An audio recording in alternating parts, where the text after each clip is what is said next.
saying, oh, he says I'm going to stay here overnight, but actually he stays in a hotel, or he says these are wild animals, but maybe they're not as wild as he says. I mean, it's like the premise of the program really was, oh, am I going to get out of here alive? But you know, you're not going to starve to death because you've got a team around you. Yeah, and at the time, what they then did was added a disclaimer at the front, going, you know, survival situations are presented to Bear, you know, to show you what you do. So it was sort of even clearer that this isn't like, you know, one man on his own, you know, unlikely to make it out, but let's see if he can. You know, we're making a survival entertainment show, and at the time it was hard. In fact, one of our boys the other day found some YouTube clip, and it's of me going across some volcano, and super dangerous, and I'm going, you'll be super careful on this.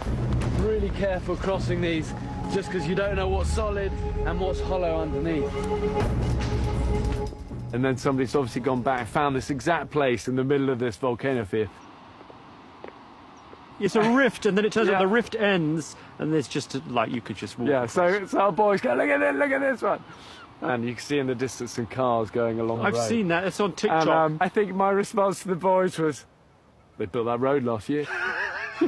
And, you know, there were a ton of things like that. Some is unfair, some is justifiable. You know, some I look back and made mistakes, but you know what?